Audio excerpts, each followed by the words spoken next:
नमस्कार प्रिय दर्शकों, एक बार और आपका स्वागत है हमारे YouTube चैनल स्पिरिचुअल ज्ञान गंगा में। प्रिय दर्शकों, आज का जो प्रसंग है बड़ा ही ज्ञानवर्धक, बड़ा ही मोटिवेशनल है। प्रिय दर्शकों, मोर ने बताया कि स्त्री सबसे बड़ा धोखा किस समय पर देती है और किन स्थानों पर देती है। प्रिय दर्शकों, इससे पहले आप हमारे चैनल में पहली बार आए हैं तो चैनल को सब्सक्राइब करें, बेल आइकन को प्रेस करें और अच्छे अच्छे कमेंट किया करें ताकि हर आने वाले वीडियो का नोटिफिकेशन सबसे पहले आपको मिले और आप उन वीडियो का फायदा उठा सकें। चलिए शुरू करते हैं प्रिय दर्शकों, आज की ये प्यारी सी कहानी, ये प्यारा सा वीडियो। बहुत समय पहले की बात है। एक जंगल में एक वटवृक्ष के नीचे एक मोर और मोरनी का झुंड रहा करता था। उन मोर और मोरनी के दिलों में बहुत प्रेम था। बहुत समय से वे आपस में मिलजुल कर रहते थे। उन दोनों में आपस में इतना प्रेम था कि दूर दूर तक उन दोनों की प्रेम की चर्चाएं हुआ करती थीं। प्रिय दर्शकों, एक दिन की बात है। किसी विवाद को लेकर के मोर और मोरनी में आपस में झगड़ा हो गया और जब मोर और मोरनी में बहुत झगड़ा होने लगा तब मोर कहने लगा कि मोरनी, मैं जानता हूं कि संसार में सबसे बड़ा धोखा स्त्री किस समय देती है, किन स्थानों पर देती है और क्यों देती है, और इस संसार में सबसे बड़ी पापी और विश्वासघाती स्त्री होती है। इस तरह की बात सुन के वे मोरनी कहने लगी, क्या मतलब है? तुम यह कैसे कह सकते हो कि इस संसार में सबसे बड़ी पापी और विश्वासघाती स्त्री होती है और वह किस समय पर धोखा देती है? यह सरासर झूठ है। स्त्री कभी किसी को धोखा नहीं देती। प्रिय दर्शकों, जब इस तरह से मोर और मोरनी में झगड़ा बढ़ता चला गया, बहुत समय तक वे आपस में लड़ते झगड़ते रहे और उनका झगड़ा शांत होने का नाम ही नहीं ले रहा था। उसी समय पर उस वटवृक्ष पर एक हंस आ जाता है और वह हंस आकर के उन मोर और मोरनी से कहता है कि मैं काफी समय से देख रहा हूं कि तुम दोनों आपस में एक बात को लेकर के झगड़ रहे हो। अगर तुम दोनों इस समस्या का हल नहीं निकाल पा रहे हैं, अगर तुम दोनों इस प्रश्न का उत्तर नहीं दे पा रहे हो, तो क्यों ना तुम कैलाश पर्वत पर चले जाओ। कैलाश पर्वत पर जाकर भगवान शिव और माता पार्वती से अपने सवाल का जवाब पूछ लो। वो तो जगत के स्वामी हैं। वह तुम्हें बता देंगे कि आखिरकार इस संसार में स्त्री सबसे बड़ा धोखा किस समय देती हैं और किन किन स्थानों पर देती है, और इस संसार में सबसे बड़ा पापी और विश्वासघाती कौन है। वह मोर और उसकी पत्नी मोरनी जब हंस के इन बातों को सुनती है तो उन्हें यह बात पसंद आ जाती है। वो हंस की बात को मान करके कैलाश पर्वत की ओर उड़ते हुए चले जा रहे थे और चलते चलते ही मैं कैलाश पर्वत पर पहुंच जाते हैं और भगवान शिव के चरणों में लौट जाते हैं। भगवान शिव को प्रणाम करते हैं, कहते हैं कि हे भगवान, आप तो जगत के स्वामी हो, आपने पूरा संसार बनाया है, आप हमारे एक प्रश्न का उत्तर दे दीजिए। तब मोरनी कहने लगती है कि हे प्रभु, ये मोर कह रहा है, इस संसार में सबसे बड़ा धोखा स्त्री देती है और किस समय पर देती है, किन स्थानों पर देती है, ये इसे मालूम है। इसके कहने का मतलब है कि संसार में सबसे बड़ी पापी और सबसे बड़ी विश्वासघाती स्त्री होती है।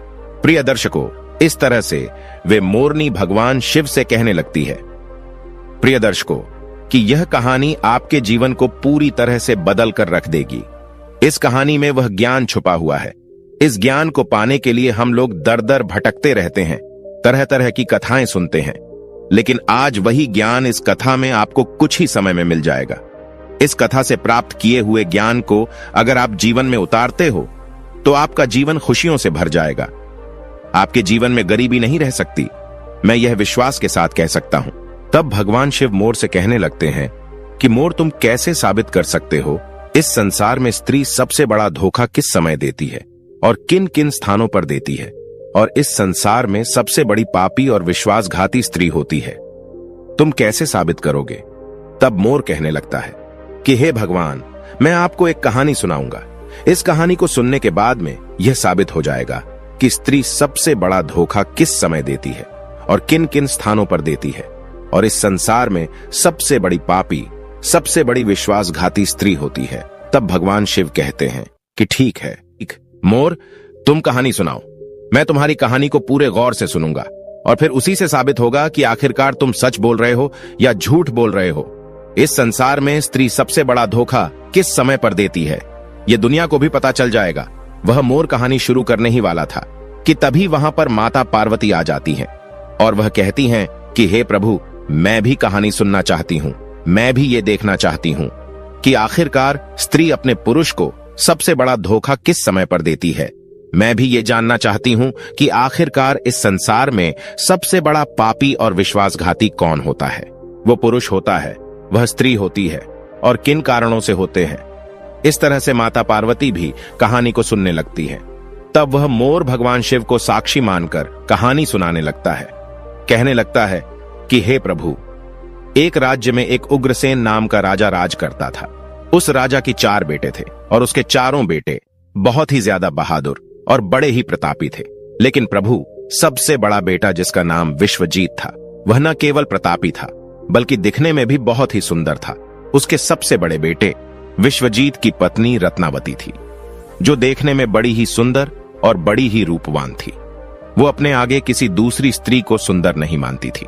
एक दिन की बात है, राजा उग्रसेन ने अपने बेटे विश्वजीत के लिए किसी बात पर नाराज होकर के अपने राज्य से उसे निकाल लेने का आदेश दे दिया।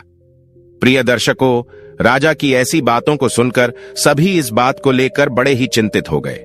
इधर उसके बाद में फिर विश्वजीत अपने महल में आ गया और अपने महल में जाकर के वह बड़ा ही हताश और निराश हो गया।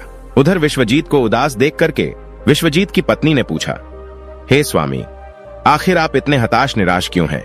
आखिर तुम्हें कौन सा दुख है? आखिर आपका चेहरा इतना मुरझाया क्यों है? आपका चेहरा इतना मुरझाया क्यों दिख रहा है? एक राजकुमार होकर के आखिर आप इतने चिंतित क्यों दिख रहे हैं? तब उसी समय पर विश्वजीत सोचने लगा, मैंने बहुत बुरा किया है, मैंने बड़ा गलत किया है, और अपने मन की सारी बातें अपनी पत्नी रत्नावती को बताने लगता है। रत्नावती को सारी बातें समझा देता। विश्वजीत की बातों को सुन करके उसकी पत्नी उसी समय पर मूर्छित हो जाती थी, और जब वह मूर्छित हो जाती है तो विश्वजीत बड़ा घबरा जाता है और फिर उसके मुंह पर जल के कुछ छींटे डालता है। सोचने लगता है कि मैंने बहुत बड़ा गलत कर दिया है।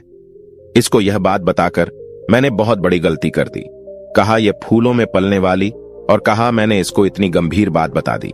इसके हृदय को बहुत बड़ा आघात लगा है। जब राजकुमार विश्वजीत उसको जल के छींटे डालता था, तब कहीं जाकर के रानी रत्नावती को होश आ जाता है, और जब वह होश में आती है तो रत्नावती अपने पति विश्वजीत से कहने लगती है, आप मुझ दासी को छोड़ करके परदेश के लिए चले जाएंगे तो फिर भला मैं आपके बिना कैसे जी पाऊंगी? हे स्वामी, मैं भी आपके साथ में ही जंगल में चलूंगी। अपनी पत्नी की बात सुनकर के तब राजकुमार विश्वजीत कहता है, हे प्रिय, आखिर तुम मेरे साथ में कैसे चल सकती हो? क्योंकि तुम्हें पता नहीं है, दूसरे राज्यों में अनेक प्रकार की मुसीबतें और संकट होते हैं।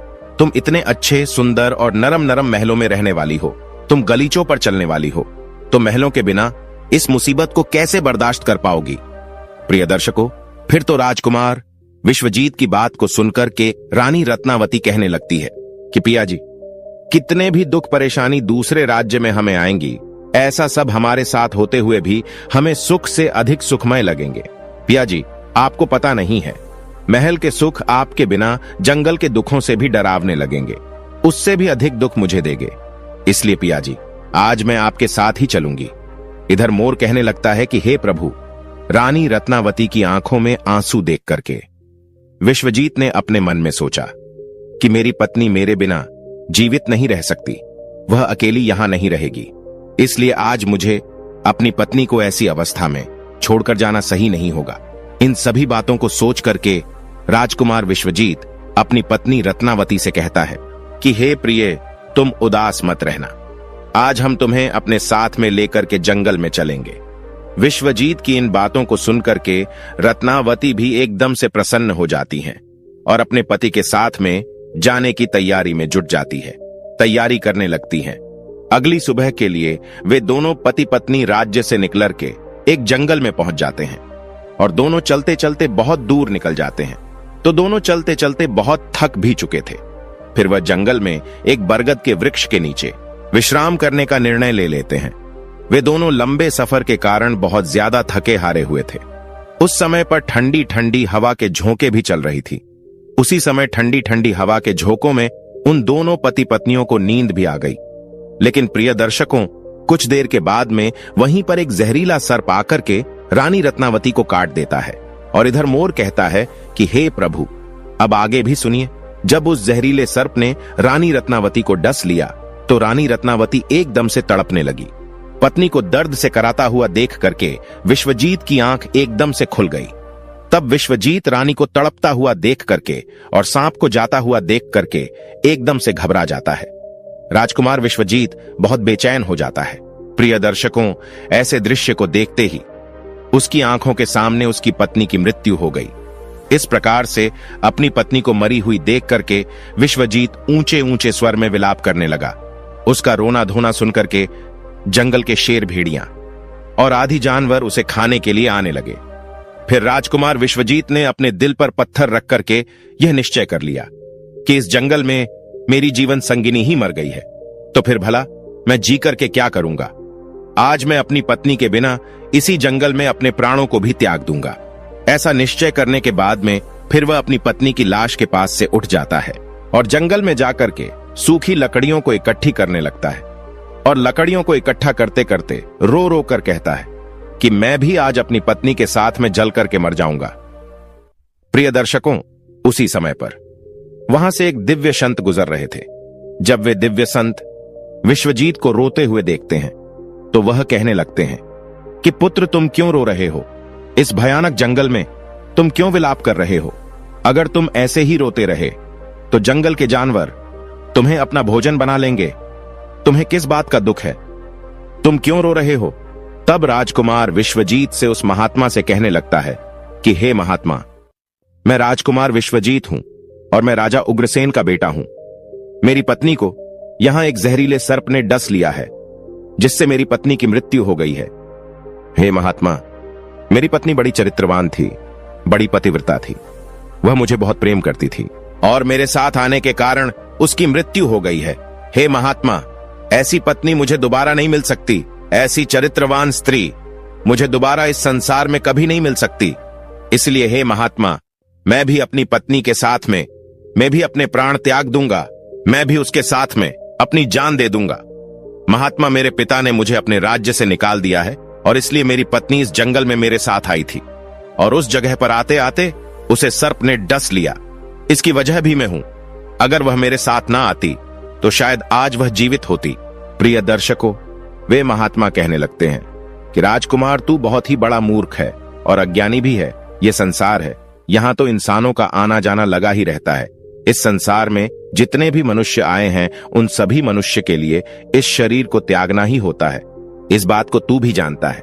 इस संसार में जो भी आता है वह अकेला आता है, कोई भी किसी के साथ में नहीं आता और न ही कुछ लेकर जाता है और न ही कोई किसी के साथ जाता है। फिर भी तुम आज मूर्खों की तरह मेरे सामने खड़े होकर के बातें कर रहे हो। महात्मा कहने लगते हैं कि हे राजकुमार, अगर तुम जीवित रहोगे तो तुम इस तरह की कई रानियों को अपने पास प्राप्त कर सकते हो। इस तरह की कई रानियां तुम्हें फिर से मिल सकती हैं। आज तुम मेरी बात मान लो और अपनी प्राण मत त्यागो। तब राजकुमार कहने लगता है कि नहीं महात्मा, मैं अपने प्राण जरूर त्यागूंगा। ऐसी रानी मुझे इस संसार में नहीं मिल सकती। मेरी रानी बहुत ही चरित्रवान और बहुत ही पतिव्रता थी। तब महात्मा कहने लगते हैं कि हे राजकुमार, आज तुम मेरे कहने पर मरने का विचार त्याग दो। तुम्हें मालूम नहीं है, इस मानव शरीर को पाने के लिए देवता भी दिन रात बहुत ज्यादा इच्छुक होते हैं। तो फिर आप जानबूझकर इस शरीर को नष्ट क्यों करना चाहते हो? प्रिय दर्शकों, इस प्रकार से उस महात्मा के शब्दों को सुनकर के इंद्रसेन कहने लगता है कि महात्मा, आपने जो कुछ भी कहा है वह सत्य है, लेकिन इतनी बड़ी पतिव्रता पत्नी मुझे किसी भी जन्म में नहीं मिलेगी। इसलिए आज अपनी पत्नी के साथ में ही चलकर मैं मरना चाहता हूं। प्रिय दर्शकों, फिर उसके बाद में उस महात्मा ने विश्वजीत के विचार को सुन करके पूरी तरीके से जान लिया कि यह जीवित नहीं बचेगा। यह राजकुमार अपनी पत्नी के बिना नहीं रह सकता। तब महात्मा विश्वजीत से कहने लगे, हे राजकुमार, तेरी पत्नी को जीवित करने का केवल एक ही उपाय है। अब तू मेरी बात को बड़े ध्यान से सुन। यदि तू उपाय को कर सकता है तो तेरी पत्नी भी पहले की तरह ही जीवित हो सकती है। तब विश्वजीत महात्मा की बात को सुन करके जवाब देने लगता है। कहता है, महात्मा, अब जो कुछ भी कहेंगे वह सब कुछ करने के लिए मैं तैयार हूं। कृपया करके मेरी स्त्री को तुम जीवित कर दो। तब महात्मा ने जवाब दिया, हे राजकुमार, तुम्हारी रानी की जो आयु थी वह केवल 20 वर्ष की थी, जो कि इसने इतने लंबे सफर में उसे बिता दिया। इसके बदले तेरी जो उम्र है वह 70 वर्ष की है। इसमें अभी तेरी आयु भी 30 वर्ष बीत चुकी है।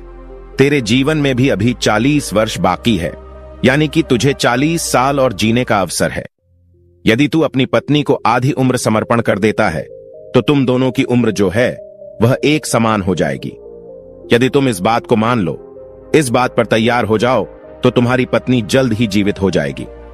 प्रिय दर्शकों, इस तरीके से उस महात्मा की बात को सुनकर के राजकुमार विश्वजीत कहने लगता है कि तुम्हारी बातों को मैं मानने के लिए तैयार हूं।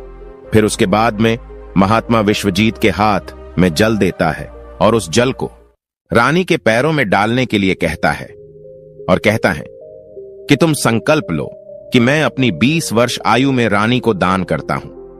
अब वह मोर कहता है कि हे प्रभु। जैसे ही राजकुमार विश्वजीत ने यह संकल्प लिया कि वह अपनी 20 वर्ष आयु अपनी पत्नी रत्नावती को दान कर रहा है, उसी वक्त दिव्य संत कहने लगते हैं कि हे राजकुमार, पहले मेरी एक बात को बड़े ध्यान के साथ में समझ लो। इसमें तुम्हें गुप्त रहस्य भी मिलेगा जिसे समझना, तुम्हें बहुत जानना बहुत जरूरी है। अभी तो तुझे अपनी पत्नी की आवश्यकता है, तुम जल को डाल के उसे बचा सकते हो, लेकिन भविष्य में यदि तुम्हें अपनी पत्नी की आवश्यकता नहीं पड़ती है तो अभी कुछ नहीं बिगड़ा है। तुम अपने संकल्प को वापस ले सकते हो, और जब तुम उस संकल्प को वापस ले लेते हो तो उसी क्षण से तुम्हारी पत्नी की मौत हो जाएगी। उसी क्षण इसकी मृत्यु निश्चित है।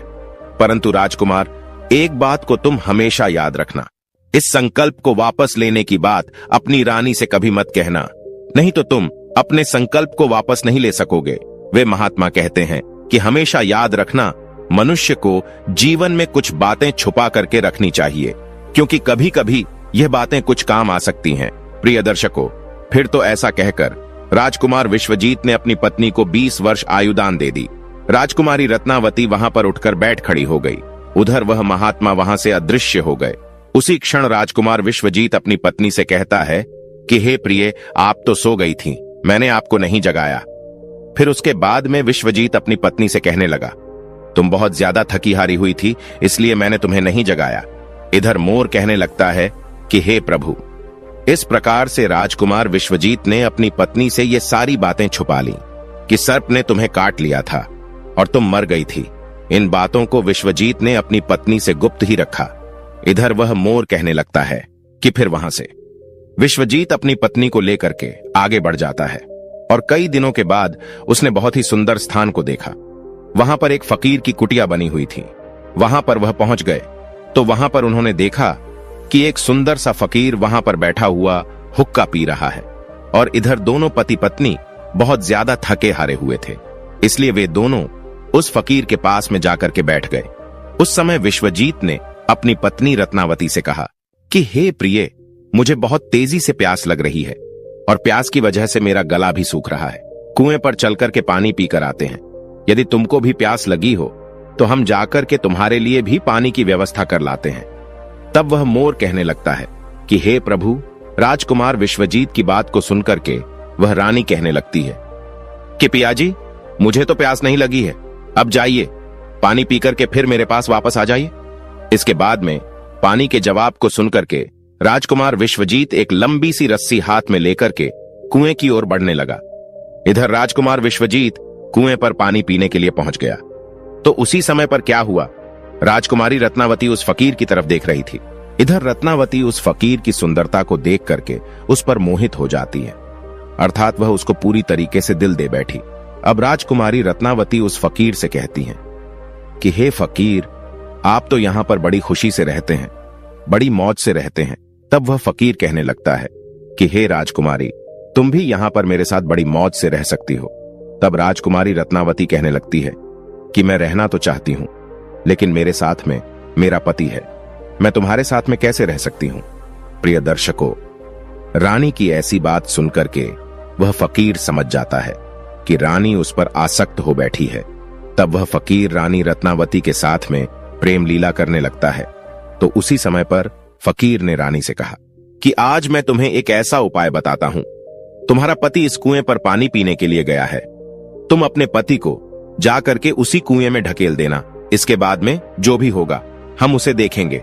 इधर मोर कहता है। फिर तो वो फकीर की बात सुनकर के रत्नावती ने कहा, ठीक है, मैं ऐसा ही करूंगी। प्रिय दर्शकों, अब इतनी ही देर में राजकुमार विश्वजीत से पानी पीकर के अपनी पत्नी के पास में आ गया। तो उसी क्षण राजकुमारी रत्नावती भी कहने लगी कि पिया जी, मुझे भी बहुत तेजी से प्यास लग रही है। प्यास की वजह से मेरा भी गला सूख रहा है। तुम कुएं पर वापस चलकर मुझे भी पानी पिलाओ। तो उसी वक्त पत्नी की बात को सुनकर के राजकुमार विश्वजीत कहने लगा कि प्रिय, मैंने तुमसे जाने से पहले ही पूछा था और तुमने पानी पीने को मना कर दिया था। यदि तुम्हें प्यास लगी है तो मैं अभी कुएं पर जाकर के तुम्हारे लिए पानी का प्रबंध करके आता हूं। पत्नी से इतनी बातचीत करने के बाद में विश्वजीत कुएं पर पानी लेने के लिए चला गया। तब रानी भी उसके साथ में पीछे पीछे चल दी और कहने लगी, अब मैं यहां पर बैठकर क्या करूंगी, मैं भी तुम्हारे साथ पीछे पीछे चलती हूं। प्रिय दर्शकों, इधर वह मोर कहता है कि प्रभु, राजकुमार विश्वजीत जो था वह अपनी पत्नी के प्रेम में बहुत बुरी तरह पागल था। आखिर उसको यह कहां मालूम था कि मेरी ही पत्नी मेरे ही प्राण लेने के लिए मेरे पीछे पीछे आ रही है। प्रिय दर्शकों, हमारे विद्वानों ने सच कहा है, स्त्रियों के त्रिया चरित्र को देवता भी नहीं समझ पाए तो आखिर मानव क्या चीज है। स्त्रियों के जाल में अच्छे से अच्छे, बड़े से बड़े बुद्धिमान भी फंस जाते हैं। अब राजकुमार विश्वजीत कुएं पर जाकर के पानी भरने के लिए बाल्टी नीचे डालता है तो उसी क्षण राजकुमारी रत्नावती ने अपने पति विश्वजीत को धक्का मार दिया और उसे कुएं में धकेल दिया। और ऐसा करने बाद में खुद लौट कर करके उस फकीर के पास में पहुंच जाती है और वह फकीर उस रानी को अपने साथ में लेकर के एक राज्य में जाकर के रहने लगता है। वहां पर वह दोनों ही बड़ी हंसी खुशी के साथ में प्रेम पूर्वक रहने लगते हैं। उस फकीर ने उस रानी रत्नावती को बहुत ही अच्छा सा नृत्य करना सिखा दिया। अब तो वो रानी जो थी बहुत ही बड़ी बड़ी नृत्यांगना बन गई है, नगर में नाचने के मामले में सबसे ज्यादा प्रसिद्ध हो गई। इस तरीके से रानी के नृत्य रूप के कारण उस फकीर के पास में लाखों करोड़ों रुपए बन गए हैं। अब तो रानी जो थी उस फकीर के पास में बड़ी ऐशो आराम से मस्ती के साथ में रहने लगी। जिस समय रानी ने अपने पति विश्वजीत को उस कुएं में ढकेल दिया था, तब सहयोग से उस समय कुएं पर एक जंजीर कुएं में लटकी हुई थी। विश्वजीत ने कुएं में गिरते समय उस जंजीर को पकड़ लिया था और उस जंजीर को पकड़ करके लटका हुआ था। अब तो विश्वजीत उस कुएं में भगवान को याद करके सोचने लगा, हे प्रभु, क्या यही मेरे प्यार की सजा है। अब कुछ देर बाद में बंजारों की एक टोली वहां पर आ गई। उन बंजारों के झुंड में से एक बंजारा अपनी बाल्टी लेकर के उस कुएं की ओर बढ़ने लगा तो कुएं के नजदीक आकर के उसने अपनी बाल्टी उस कुएं में पानी भरने के लिए डाल दी। तब उसी समय पर विश्वजीत ने उस बाल्टी को अपने हाथों से पकड़ लिया।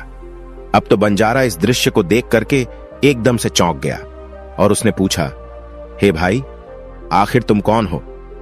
तब राजकुमार विश्वजीत ने जवाब दिया, भाई, मैं बड़ी मुसीबत का मारा हूं, कृपया करके मुझे यहां से निकालो और मेरी जान को बचा लो।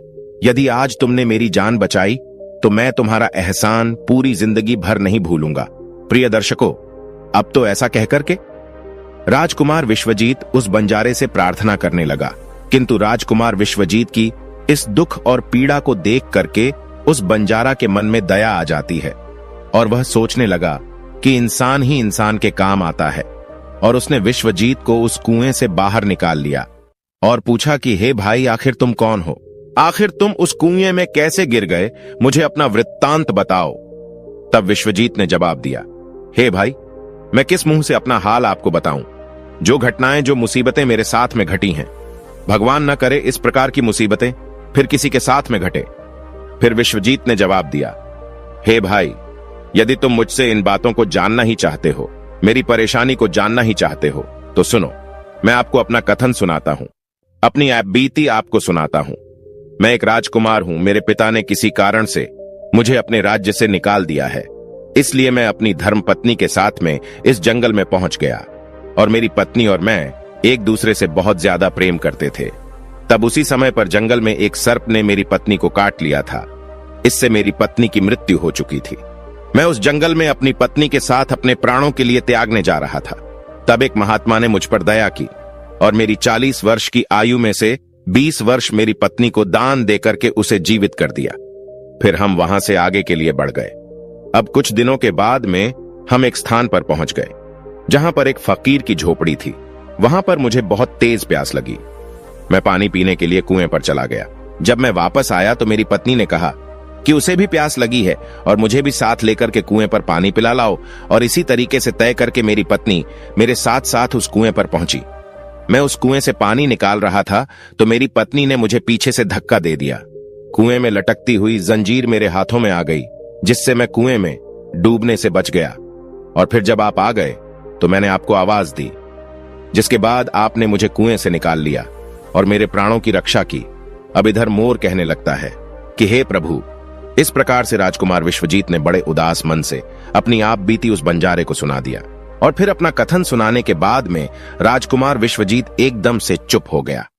उधर उस बंजारे ने राजकुमार विश्वजीत को उन बातों को सुनाया और अपनी रानी की करतूतों को सुना करके बड़ा ही निराश हुआ और कहने लगा, राजकुमार, किसी ने सच कहा है, स्त्रियों के त्रिया चरित्र को भगवान भी नहीं समझ पाए तो आखिर मनुष्य यह कैसे समझ सकता है।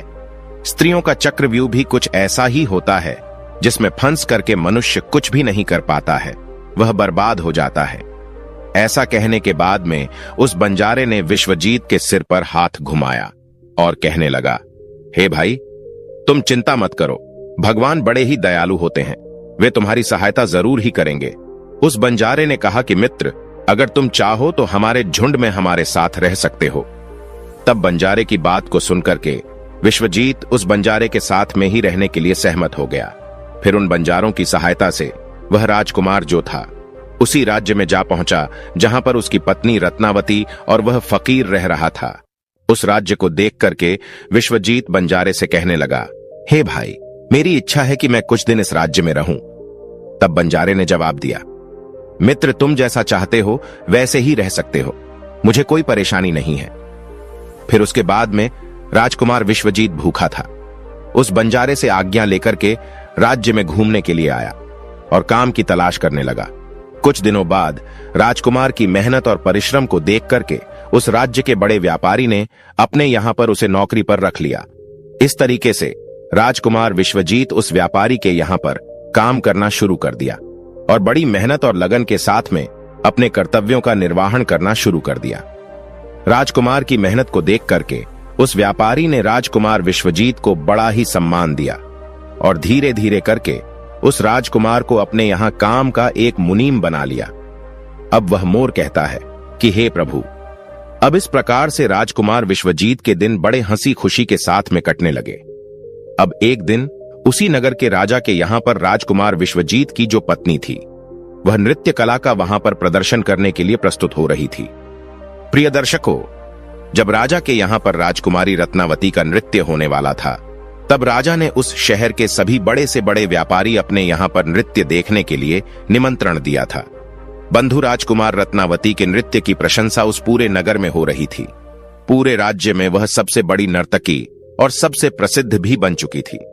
तब सेठ राजकुमार विश्वजीत से कहता है कि मैं राजा के यहां पर नृत्य देखने के लिए जा रहा हूं, अगर तुम भी दरबार में चलना चाहते हो तो चल सकते हो। तब राजकुमार विश्वजीत कहता है कि क्यों नहीं, मैं भी इसी बहाने से नृत्य देख लूंगा। अगर मुझे भी तो पता चले कि इतनी खूबसूरत नृत्य का कौन है, इसकी पूरे राज्य में चर्चा हो रही है। इस प्रकार से राजकुमार विश्वजीत अपने सेठ के साथ में राजा के दरबार में पहुंच गया। तब रानी ने एक अप्सरा के समान दरबार में अपना नृत्य प्रदर्शन किया और बड़े ही आनंद भरे स्वर में कई गानों को उसने प्रस्तुत किया। अब तो उसके गाने को सुन करके वहां पर जितने भी लोग थे वह बड़े ही आश्चर्य में आ गए और सभी सेठ और विद्वान लोगों ने भी राजा के दरबार में सभी समाज के लोगों ने उसके नृत्य की बड़ी ही प्रशंसा की। तब उसी क्षण राजकुमार विश्वजीत ने भी अपने हाथ से एक अंगूठी उतारी, इसमें एक हीरा जड़ा हुआ था। उसने उस अंगूठी को उतार करके रानी रत्नावती को भेंट कर दी। उसके बाद में राजकुमारी रत्नावती ने उस अंगूठी को पहचान लिया और मन ही मन में विचार करने लगी, यह तो बहुत बड़ी आश्चर्य वाली बात है। आखिर मेरा पति तो जिंदा है और वह यहां पर पहुंच गया है। यदि उसने मुझे आज पहचान लिया तो वह मुझे जीवित नहीं छोड़ेगा। इसलिए मुझे कुछ ऐसा त्रिया चरित्र रचना चाहिए जिससे मेरे पति को मारा जा सके। अब तो राजकुमारी रत्नावती ने अपने मन में विचार किया, अब मैं यहाँ के राजा के लिए एक ऐसा सुरीला गाना और बड़ा ही अच्छा नृत्य दिखाऊंगी जिससे राजा प्रसन्न होकर के मुझे कुछ मांगने के लिए बोलेगा। तब मैं राजा से आदेश दिलवाकर उसे मरवा दूंगी। बाद में राजकुमारी ने एक बहुत ही सुरीला गाना और बड़ा ही मधुर नृत्य दिखाया। प्रिय दर्शकों, रानी की इस बसंत बहार को सुनकर के वह बड़ा ही प्रसन्न हुआ। अब तो रत्नावती से राजा कहने लगा, हे नृत्यिका, मैं तुम्हारे इस नृत्य को देख करके बड़ा ही प्रसन्न हूं। आखिर तुम मुझसे क्या मांगना चाहती हो? तब राजकुमारी रत्नावती ने जवाब दिया कि राजा साहब, यदि आप मुझसे प्रसन्न हो तो सबसे पहले मुझे एक वचन दीजिए, जो मैं आपसे मांगूंगी आप मुझे वही देंगे। रत्नावती ने जवाब दिया, इस सभा में मेरा एक शत्रु है, कृपया करके महाराज मेरे मांगने पर उसको फांसी की सजा दे दीजिए। तब राजा ने जवाब दिया, हे रानी, तुम उस चोर को बुला करके मेरे सामने लाओ। तब उस रानी ने राजकुमार विश्वजीत का हाथ पकड़ा और उसे बुला करके राजा के सामने ले पहुंची। उसी क्षण राजा ने अपने सैनिकों को आदेश दिया कि तुरंत ही इस चोर को जल्लादों के सामने ले जाओ, रानी के इस चोर को फांसी पर चढ़वा दो। प्रिय दर्शकों, इसी बीच में विश्वजीत का जो सेठ था वह भी वहां पर पहुंच गया।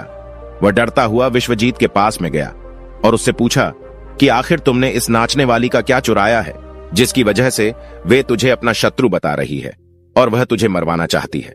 तब राजकुमार विश्वजीत ने अपने मालिक को जवाब दिया कि हे मालिक, मैंने उसका कुछ नहीं चुराया है।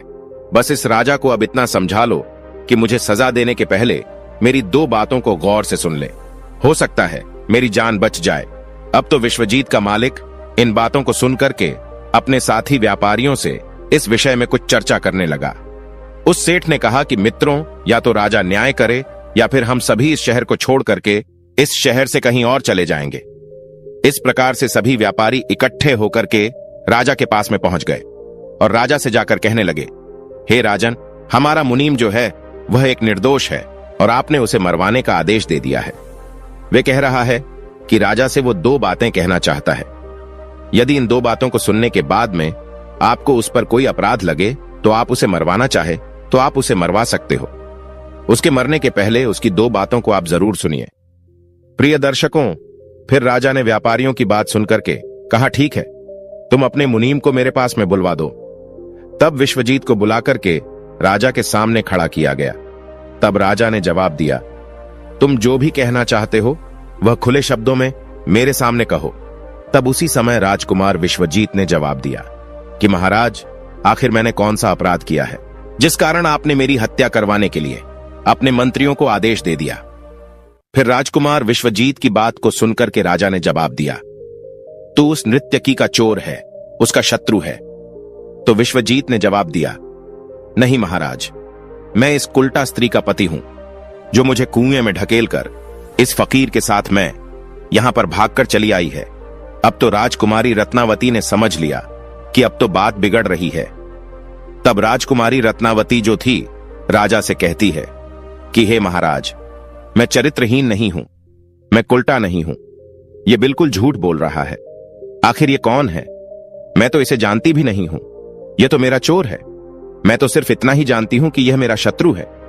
फिर राजकुमार विश्वजीत ने जवाब दिया कि महाराज, ठीक है, यदि यह मेरी पत्नी नहीं है तो वह सब कुछ जो मैंने रास्ते में दिया था वह मेरी अमानत के रूप में इस स्त्री से मुझे वापस दिलवा दो।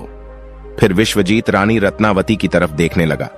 तब राजकुमार विश्वजीत ने अपनी अमानत को वापस लेने की बात की तो राजकुमारी रत्नावती ने इसे बड़े सहज स्वभाव से स्वीकार कर लिया। तब विश्वजीत ने जवाब दिया, अच्छा, अब तुम अपने हाथों में गंगा जल लो। अब तुम्हारा न्याय इसी सभा में होगा और सभी के सामने होगा। तब राजकुमारी रत्नावती ने जल डाल करके जमीन पर रखा और कहा कि वही वस्तु जो रास्ते में मुझे दी गई थी, मैं इसे आज से वापस कर रही हूं। तब उसी क्षण राजकुमार विश्वजीत ने अपने हाथों जल लिया और जल लेकर के यह बात कही कि मैंने रास्ते में जो कुछ भी चीज अपनी रानी को दी है वह मैं वापस ले रहा हूं, और हाथों में गंगा जल ले लिया। उसी वक्त रानी रत्नावती ने भी अपने हाथों में जल लिया और कहा कि मुझे रास्ते में जो वस्तु भी इसने दी है, मैं उसकी वस्तु इसके कहने के अनुसार आज इसे वापस कर रही हूं। जैसे ही उसने अपने हाथों से जल छोड़ा तो उसी क्षण रानी के शरीर से प्राण निकल गए।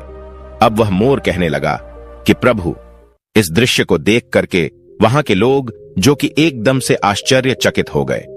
राजा के लिए भी यह बात बड़ी ही चिंता का विषय बन गई। तब राजा विश्वजीत से कहने लगा, आखिर यह क्या हो गया? मुझे सच्चाई बताओ, सच्चाई क्या है? तब उसी क्षण राजकुमार विश्वजीत अपनी कहानी सुनाने लगा। अपने जीवन की सभी घटनाओं को खुल करके बताते हुए उसके राज्य से निकाले जाने से लेकर अब तक की सभी घटनाओं को उसने सुना दिया। और राजा ने भी बड़े ध्यान के साथ में सुना। राजा ने पूरी कथा को सुनकर के विश्वजीत को अपने गले से लगा लिया और उसके बाद में राजा ने अपनी राजकुमारी की शादी विश्वजीत के साथ में करवा दी। तभी इधर मोर कहने लगा, हे प्रभु, मैंने इस कहानी को सुना है।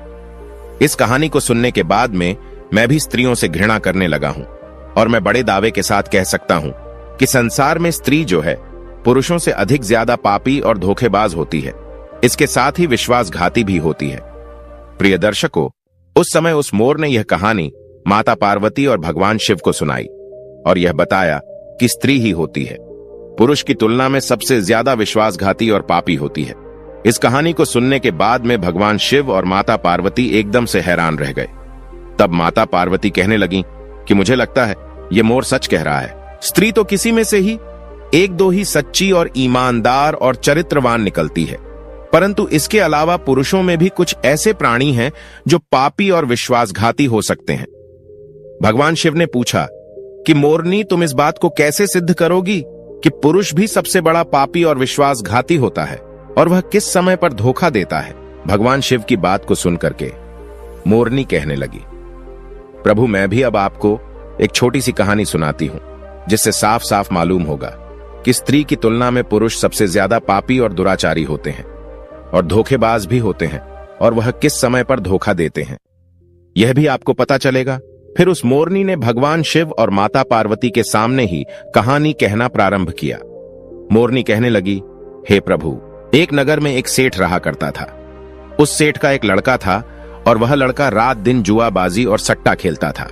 सेठ के खूब समझाने के बावजूद भी वह लड़का नहीं समझता था। अंततः सेठ उसको समझाकर मृत्यु को प्राप्त हो गया, लेकिन वो लड़का नहीं समझा। जब पिता की मृत्यु होने के बाद वो लड़का और भी ज्यादा अस्वतंत्र हो गया। अपने पिता की सारी जमीन, सारी जमा पूंजी को सट्टे में फूंक दिया। सट्टाबाजी में ही पूरी जमा पूंजी को लगा दिया और बर्बाद होकर के जमीन दौलत सब कुछ बेच करके बस सट्टेबाजी में लग गया और गांव छोड़कर निकल गया। जब वो लड़का गांव छोड़कर निकल जाता है तो दोबारा लौट करके उस गांव में नहीं आता है। घूमता घूमता वो एक नगर में पहुंच जाता है। उस नगर के राजा के महल के सामने जाकर के बैठ जाता है। राजा उस लड़के को देखता है और देखने के बाद राजा सोचने लगता है कि ये लड़का बड़ा सुंदर है। हो सकता है या तो कोई सेठ का लड़का हो या किसी राजा का लड़का हो। राजा इसी बात को सोचकर उस लड़के को अपने पास बुलवाता है। सैनिक उस लड़के को राजा के पास लेकर के जाते हैं। राजा उस लड़के से पूछता है, भाई तुम कहां से आए हो? दिखने में बड़े सुंदर हो, सीधे साधे लगते हो। तुम कौन हो? कहां से आए हो? तुमको क्या परेशानी है? लड़का राजा को जवाब देता है। वो राजा से कहता है, राजा साहब, मैं एक बहुत बड़ा व्यापारी हूं। रास्ते में कुछ गुंडों ने, कुछ लुटेरों ने मिलकर के मेरा सामान लूट लिया है और मैं यहां पहुंच गया हूं। प्रिय दर्शकों, उस लड़के की इतनी बात सुनकर राजा उस लड़के पर विश्वास कर लेता है। लड़का राजा से कहता है कि राजा साहब, मेरा सारा सामान लुटेरों ने लूट लिया है। मेरे पास कुछ भी नहीं है, खाने को भी मेरे पास कुछ भी नहीं बचा है। सब कुछ लुटेरों ने लूट लिया है। मुझे मेरे गांव जाने के लिए भी पैसे नहीं है। राजा उस लड़के की बात पर विश्वास कर लेता है। लड़का कहता है, यदि राजा साहब आप मेरी थोड़ी सी सहायता कर दें तो मैं अपने गांव तक जा सकता हूं और आपका बहुत ही भला होगा, आपकी बड़ी कृपा होगी। प्रिय दर्शकों, राजा लड़के के झांसे में आ जाता है। राजा सोचने लगता है कि लड़का व्यापारी है और बड़ा सुंदर भी है। उस राजा का कोई लड़का नहीं था, सिर्फ एक लड़की थी। वो राजा सोचने लगा कि मेरी मृत्यु के बाद मेरे राज्य को ये लड़का बड़े आराम से संभाल सकता है, क्योंकि लड़का सुंदर भी है और ज्ञानी भी है, बड़ा व्यापारी भी है। यही बात सोचकर वो सोचने लगता है कि क्यों ना मैं अपनी लड़की की शादी इस लड़के से करवा दूं और यह मेरा घर जमाई बन करके रह सकता है और आने वाले समय में यह मेरे राज्य को भी संभाल सकता है। यही सोचकर राजा उस लड़के से कहता है, बेटा, मैं अपनी पुत्री की शादी तुम्हारे साथ कर दूं तो तुम्हें कोई आपत्ति तो नहीं है? प्रिय दर्शकों, लड़का यह बात को सुनकर मन ही मन में अंदर ही अंदर बड़ा खुश होने लगता है। लड़का राजा से कहता है, हां राजा साहब, मैं तैयार हूं। यदि आपका हुक्म है, आपका आदेश है, तो मैं कैसे मना कर सकता हूं। प्रिय दर्शकों, राजा अपनी पुत्री की शादी उस लड़के से करा देते हैं। काफी सारा धन, दौलत और दास दासियां देकर अपनी पुत्री को उस लड़के के साथ राजा विदा कर देते हैं। प्रिय दर्शकों, जब लड़का राजा की पुत्री को लेकर के जाता है तो रास्ते में उन्हें एक जंगल पड़ता है। उस जंगल में वो लड़का उस राजा की पुत्री से कहता है, देखो अब तुम मेरी पत्नी हो, और पत्नी का यह धर्म होता है कि वो पति की हर बात का पालन करे। लड़का कहता है, यह घना जंगल है और इस जंगल में लुटेरे बहुत ज्यादा होते हैं।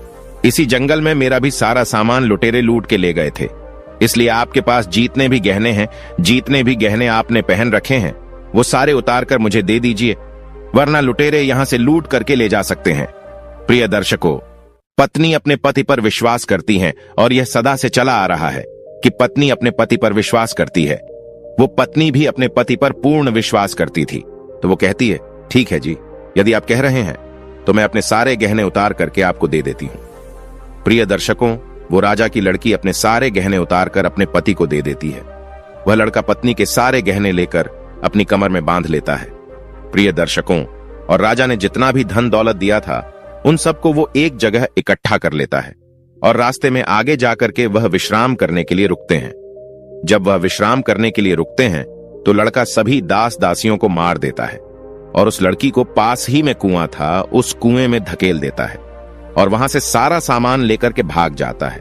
लड़का सोचता है कि सबको मार दिया है, पत्नी को भी कुएं में धकेल दिया है, तो पत्नी भी खत्म हो जाएगी और अब मैं इन पैसों से बड़े आराम से अपना जीवन व्यतीत करूंगा।